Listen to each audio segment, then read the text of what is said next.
Mayor ఎలక్షన్స్లో తను ఓడిపోయి టీడీపీ వ్యక్తి గెలిస్తే గన్ తీసుకొని డైరెక్ట్గా కౌంటింగ్ కేంద్రానికి వెళ్ళి చాలా హల్చల్ చేశారు. అప్పుడు అంతా కూడా పెద్ద హంగామైంది. ఆ గన్ ఎలా వచ్చిందంటే పోలింగ్ జరుగుతూ ఉందండి. హర్ష కుమార్ గారి మీద ఒకటే ఆరోపణ, ఆయన కుల నాయకుడా రాజకీయ నాయకుడా, హిందుత్వవాద హిందుత్వ వ్యతిరేక.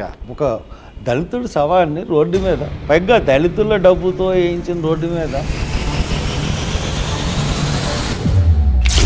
పాస్టర్ ప్రవీణ్ పగడాల కేసుని మీరు ఎందుకు అంత పర్సనల్గా తీసుకోవాలి? వాళ్ళ కుటుంబ సభ్యులు పట్టించుకోలేదు.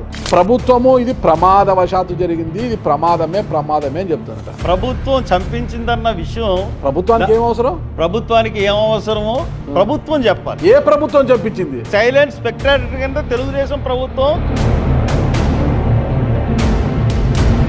100%. ఆధారాలు కూడా అవసరం లేదు. గవర్నమెంట్ నేను చెప్తాను వినండి. ఎస్సీ కులంలో పుట్టి క్రిస్టియానిటీ తీసుకుంటే వాళ్ళకు ఎస్సీ కుల ధృవీకరణ పత్రం ఇవ్వాల్సిన అవసరం లేదు, చెల్లుబాటు కాదు అని సుప్రీంకోర్టు ఇటీవల తీర్పునిచ్చింది. మా పెద్ద కొడుకు సోషల్ మ్యారేజ్ ఫ్యాక్టరీ చేసుకున్నాం. మేము హిందూ మతాన్ని ఆచరిస్తున్నాం.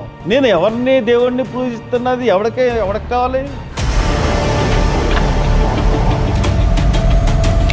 ఒకవేళ ఏ పార్టీ అయినా, కాంగ్రెస్ పార్టీ అయినా సరే, వైసీపీ దగ్గరికి వెళ్ళాలన్నా కూడా మీరు 2 టికెట్లు అడుగుతున్నారంటే కదా.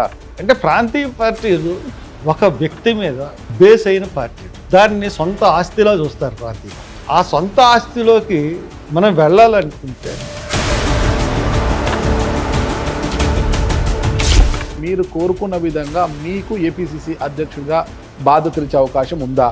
ఇస్తే అంత ఖర్చు పెట్టుకోగలరా? అంటే పార్టీలో డబ్బులు ఖర్చు పెట్టడం వల్ల అది మనిషిని బట్టి ఉంటుంది.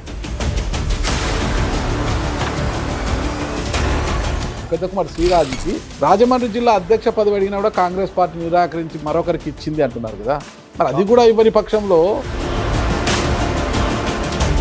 కాంగ్రెస్ పార్టీలో పదవులు రావాలంటే లాబింగ్ చేయాలి. నాకు తెలుసు ఆ విషయం. నన్ను కొంతమంది అడిగారు ఢిల్లీలో.